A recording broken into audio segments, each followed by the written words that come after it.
So thank you for joining me, everyone, for tonight's One Night Stand presentation.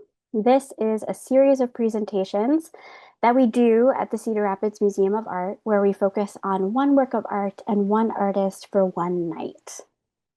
Tonight, I'll be discussing Carl Van Vechten's photograph of Ethel Waters from 1938. It's a gelatin silver print on loan to us from the Cedar Rapids Community School District. And right now, it's currently on view for just a little while longer in All That Jazz, photographs by Carl Van Vechten and George T. Henry until August 31st.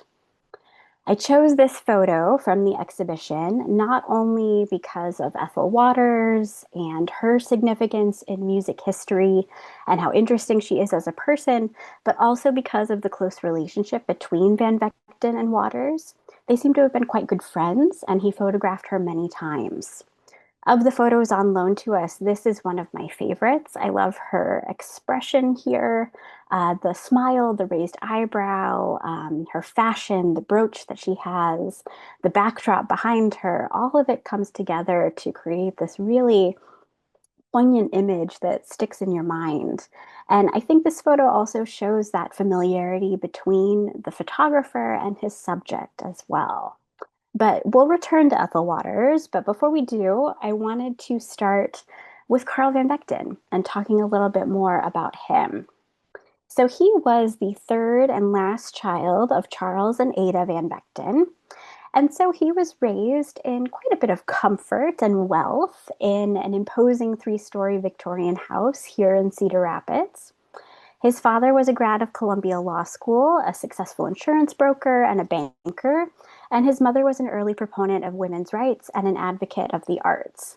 And you may remember me talking about Ada Van Vechten in my last one night stand, which was in June when I was talking about the Carnegie Library and the start of the public library here in Cedar Rapids. She was instrumental in that. And so Carl grew up in this quite cultured household. And even early on in his youth, in the 1890s, he started to make pictures with a box camera and with glass plates for blue cyanotypes. So had an early interest in photography even then. From there, he leaves Cedar Rapids in 1899 to attend the University of Chicago, and then moves on to New York in 1906. And as an adult, he has kind of three parts of his career that we can look at. And the first is as a critic. So he's hired as the assistant music critic at the New York Times, and eventually he would become the first American critic of modern dance. So he's doing criticism about music, about dance, about literature as well. And that forms kind of that first part of his career in his adulthood. Now, the second part of his creative careers in his adulthood is as a novelist. So during the 1920s, Van Vechten becomes very interested in Black artists and writers. And by about 1924, he had started spending time in Harlem, becoming very familiar with the speakeasies there, the clubs, the theaters. He himself was becoming a familiar figure in Harlem. And also, he was becoming familiar with the artists, the musicians, the cultural figures of the day in that area. And he became a big proponent of these different people and of this area as well. Now, he's quite a complex figure. So during this novelist period of his life, he writes a novel about his experiences in Harlem, using a racial slur as part of the title. And he is this very complex figure. He's celebrated and promoted Black cultural figures at a time when not a lot of his white counterparts were doing that. But at the same time, for some, they saw him as a wealthy white man who was engaging in cultural tourism, kind of coming into a space that was not his. And then in the case of the book that I just mentioned, profiting off of it as well. And even in his photography later on, sometimes his portraits could include stereotypical and race-based tropes as part of the portrait. So these are things to definitely be aware of and to consider in a discussion about Carl Van Vechten. But at the same time, despite these controversies, the body of work that he created stands as an extensive and important documentation of this culture and the figures, both of the Harlem Renaissance, but also beyond as well. And so that leads us into this third period of his adult life and his creative eras in his life, which is photography. So by mid-February 1932, he had become a photographer. And this was triggered by his introduction to the Leica camera. And of course, we heard earlier how he had long been fascinated by photography, but he doesn't really dive in until 1932. And within that same year, by the end of May 1932, he had a complete darkroom in his apartment. He was soon doing all of his own film processing and print developing. And during this period, he kind of gives up writing almost entirely and turns to photography as his full-time occupation, and maybe to an extent an obsession as well. He never took commissions, he never sold his photographs, and he only granted permission to publish them when he was assured of the quality of the reproduction in whatever periodical or news organization wanted to publish it. And this is something that he was able to do both because of the money that he had earned from his novels in the 20s, but also from the inheritance that he had received from his family, which made him quite wealthy. So he never really had to photograph anyone that he didn't want to photograph. He could really have entire direction of his vision of who and what he wanted to photograph. He didn't have to rely on others to pay him to do those different things. And so he would end up spending 32 years with his Leica camera and taking photographs. And this would result in 15,000 photos. Um, and he would photograph a lot of different subjects. It was quite varied, but most of what he photographed and what he's best known for are the portraits that he took. And these included ballet and modern dancers, theater figures, painters, musicians, writers, athletes, politicians, educators, silent movie stars, a huge variety of people. On your screen here, you're seeing his portrait of Marlon Brando on the left, Salvador Dali in the center, and Langston Hughes on the right. And so these portraits kind of give us an idea of his fascination with celebrities and with these cultural figures. But at the same time, they also illustrate his desire to kind of collect and document as well. And this enthusiasm that he had for personal and artistic style that would be communicated through these photos. And in some cases, his portrait of a certain person would end up becoming kind of the portrait of that person. So he was also helping to define the way that his subjects would be remembered. He was sort of framing people for the future as well. And so that was a lot of power for him too to have. He was also very good at identifying cultural moments and movements kind of early on and jumping into them pretty early. So, with the subject of the exhibition that we have his photographs in right now, as early as January 1917, he said that ragtime and jazz were, quote, the only music produced in America today on which the musicians of this land can build in the future, end quote. So, a little earlier than a lot of people were kind of adopting that sort of mentality, he really jumped into it. And of course, one of the jazz figures that he photographed, and he photographed a lot, as you can see on your screen, but one of those jazz figures was Ethel Waters. So Ethel, at the height of her career, earned more money than any other woman on Broadway. She was the first African American to perform on the radio, the first to star with an all-white cast in a Broadway show, and the first to perform with white co-stars in the Deep South. She earned multiple Academy Award nominations, and her popularity and her significance often comes from distinguishing herself by performing the blues in a very restrained, controlled manner that was very different from the open, more sweeping vocal style that was popular at the time. So the vocal and performance style that she originated would then become a standard among jazz singers, and her work heavily influenced those who would end up following her. She would record more than 200 songs during the course of her career, And many of her signature songs, Stormy Weather, St. Louis Blues, and His Eye is on the Sparrow, are still popular with jazz fans today. Carl Van Vechten met Ethel Waters when she was still known as Sweet Mama Stringbean, which was a nickname that was given to her for her slender figure and her elegant style. And these two liked each other almost immediately. Waters first met Van Vechten when she attended one of his elaborate parties, and then the two remained friends throughout their lives. About Van Vechten, Waters is quoted as saying that he was credited with knowing more about Harlem than any other white man except the captain of the Harlem police station.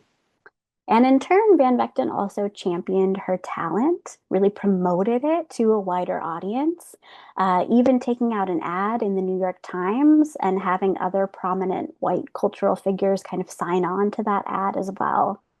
So he was a big promoter of her talent too. And in her later years, she started touring with the Billy Graham Crusade. She found evangelical performing very rewarding, and she sang with Graham's choir for many years. So back to the focus of tonight's one night stand, this particular photo of Ethel Waters. And I wanted to talk a little bit about Van Vechten's process as he's taking these photos. So the scope of the sittings would vary widely. He might take just a few photos of some people, hundreds of others. And of course, in the case of Ethel, she would sit for him multiple different times over multiple different years. So there's quite a lot of photos of her that he took. He quite liked photographing people in profile, but he also did what you see here, that kind of frontal three-quarter length view with the figure staring straight out. But he also really enjoyed pensive stares off into the distance. In the beginning, he also worked with strong contrasts in lighting, that he kind of gradually moved more away from that, those strong contrasts between light and dark. He didn't retouch his photos, and he didn't approve of cropping to intensify dramatic effects within his photos. He also wasn't the most technical of artists, so he didn't always wash his prints free of developing chemicals. And he also wasn't very selective in what he chose to print. He would generally print up every frame that he took rather than selecting the best from a batch of proofs.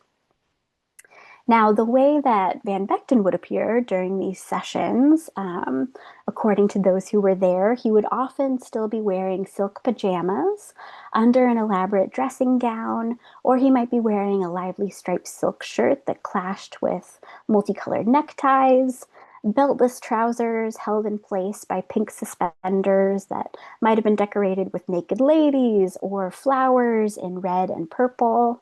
He would have bracelets that were jangling on his wrists, and his sparse white hair would be combed forward into bangs above his eyes.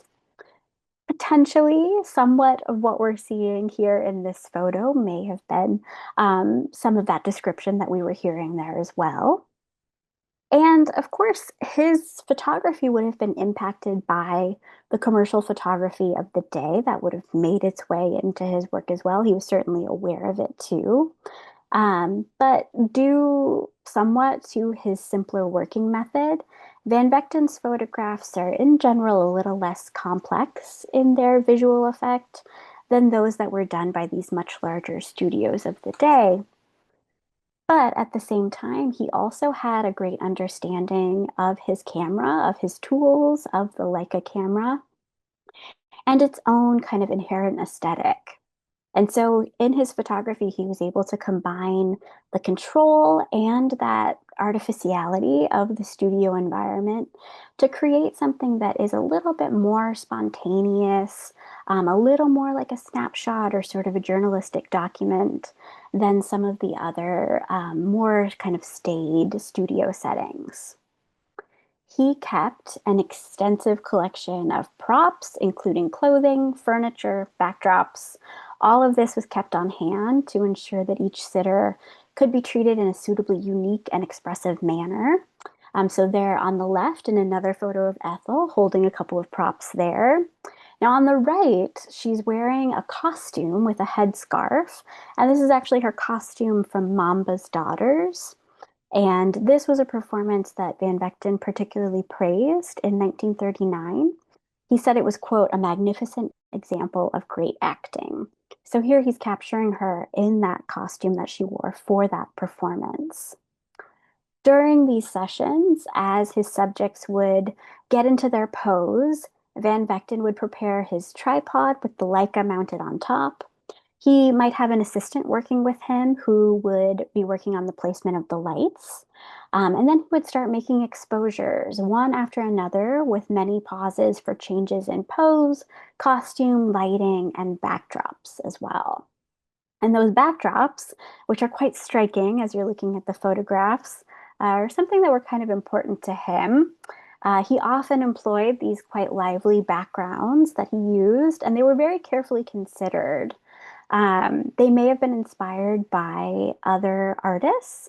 So he may have been looking at Henri Matisse's work and the backgrounds that were used in his work and in his interiors that he represented, quite colorful, often very filled with pattern.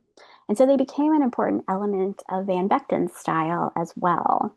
He acquired numerous rolls of fabric and patterned paper, and he spent a lot of time and effort selecting backdrops that would go along with the character or the mood of his subject. So sometimes they were used to enhance something that was going on, even in the clothing of the figure, or to set off kind of against the clothing that they were wearing, but also to fit with the mood and character of the person. And so obviously that studio setting, the backdrop, the props, all of that gives a sort of artificial quality. And it's all very undisguised. You know that this is a studio setting. It's not meant to be anything else. And so that also kind of reminds the viewer of the constructed nature of representations of this type, which is also interesting to think about. And I think something that he was interested in as well. As I mentioned, he was quite interested in light and dark within these photographs. He would often use a deep velvety tone or a very dark shadow to create kind of a graphic emotional effect as well. And so not only was he interested in these constructed natures of persona, but also he was interested in communicating the inner state of his subjects as well. And sometimes he did that through light and shadow in his work too. Oftentimes the subjects were recorded very simply, just head and shoulders. But then he too also would focus on their costumes, the props, what was tangible and visible on them, the textures of their clothing, the strength of their face, and all of these different details of body language and gesture. His subjects become at once very human and also at the same time sort of larger than life. And it's attention that animates his work. So throughout these different photos, you've seen quite disparate representations of Ethel as a figure. And that sort of illustrates this multifaceted nature of her own personality and also these different roles that she would take on too throughout her life. And of course, Van Vechten wasn't only photographing Ethel, he also photographed many other women and men. And I wanted to highlight just a few more women that are also included in the exhibition, All That Jazz. One is Lena Horne. Um, and I'll mention again that he had this kind of uncanny ability to be able to recognize and promote significant figures of his time period in the 20th century. And sometimes those photos would become the significant photo of a certain person. So here he's doing a session with Lena Horne, who was one of the top African American entertainers during the 1940s and 50s. And in 1981, her Lena Horne, The Lady and Her Music, became the longest running one-woman show on Broadway. Despite these successes, her career was marked by the discrimination that she faced as an African American. And so the civil rights movement is something that she really kind of propelled herself into. She participated in the March on Washington in 1963. And that was something that gave her a lot of purpose. She was quoted as saying it gave her the urge to find out who she was and what she was doing there as well. So here he's captured her kind of unique for him. It's not in that studio setting that we've been looking at. He's actually out in nature here photographing her, a couple of different views of her as represented there. And he's capturing her pretty early on. So again, he was often able to have this great talent to spot other talent and record and document them for the future. Another figure from the exhibition, Maxine Sullivan. She was a pioneering American jazz vocalist, and her career spanned over 5 decades. She was known for her refined swing style and her clear phrasing. And Van Vechten photographed her for his unrealized portfolio, Noble Black Women, the Harlem Renaissance and After, which he also photographed Ethel Waters for as well. One of the photos that I included earlier is from that unrealized portfolio. And here he's capturing Maxine Sullivan as part of that larger effort to honor the artistic and cultural contributions of Black women. Through his lens, Sullivan is being recognized not only as a jazz icon, but also as a symbol of creative excellence. So here we're back in that studio setting, but again, using props in a couple of different ways. Um, a frontal view with head turned to the side, and then more of that profile view. So seeing some of the different poses that he liked to have people in here as well. And then Catherine Dunham. Um, he, of course, has had this long interest in dance, and she was a groundbreaking dancer, choreographer, and anthropologist who did pioneering work bridging performance and cultural research. She's revered as one of the great pillars of American dance and was instrumental in shaping modern dance and developing a foundational jazz dance vocabulary that was rooted in African diasporic traditions. She trained in both ballet and anthropology, and so she conducted fieldwork across the Caribbean, South America, and Africa, and her ethnographic research informed her choreography. So she was able to bring the spiritual, social, and rhythmic traditions of Black cultures to her concerts and commercial stages. She also started an innovative dance company that was active from the 1930s to the 1960s. And here, as Van Vechten's photographing her, he's recognizing her as both an artist and an intellectual, photographing her alongside other luminaries and really sort of affirming her place within this broader narrative of Black excellence and creative innovation that he's kind of constructing through his photographs, right? He's sort of framing this for the future. And that's something that was important to him. So he thought of his photographs as these compositions and intended them to be viewed kind of as documents, as sort of documentary evidence of this cultural moment of this particular era. But at the same time, he didn't see any reason why they shouldn't also be beautiful as well. He considered himself a reasonably objective witness to his era, sort of a historian in the moment of what was going on and what he was seeing. And it is true that the photos that he took ended up forming this really invaluable chronicle of the culture of the time period, commemorating these noted personalities in his era and preserving them for future generations to see in this exact moment when he's photographing them. During his time period, his pictures were exhibited, published, and praised to an extent in their day. But the overall kind of basic nature of this project, of what he did for all this time, for those 30 years that he had been a photographer, the overall nature of it was a little more private than public. So it wasn't really until later on that the scope of the work could really be considered and written about and featured in exhibitions, things like that.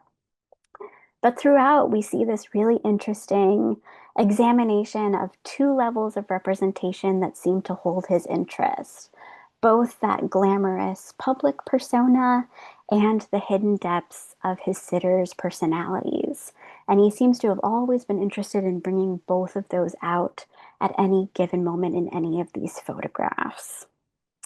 So I'll start wrapping up here. I hope this has given you more of an understanding of Carl Van Vechten's photography and maybe given you a little introduction to Ethel Waters' work as well.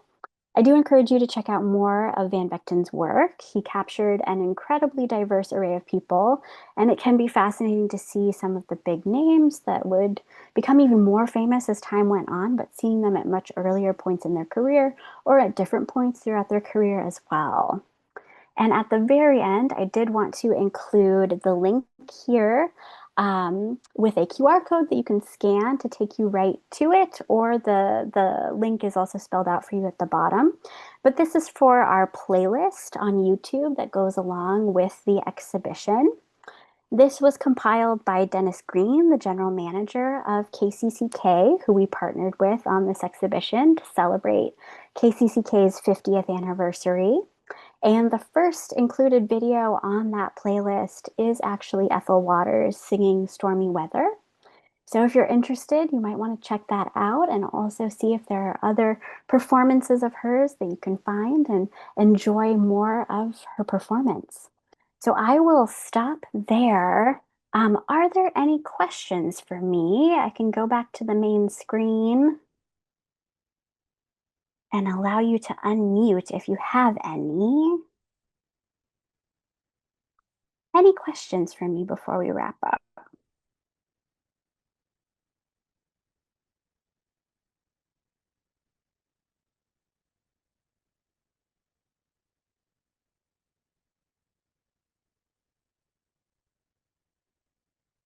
Okay. Well, thank you all so much for being here. Thank you for joining me for this one night stand. And I hope you'll join us again next month for our next one, where Sean will be presenting. So enjoy the rest of your night and have a great week. Thank you. Bye bye.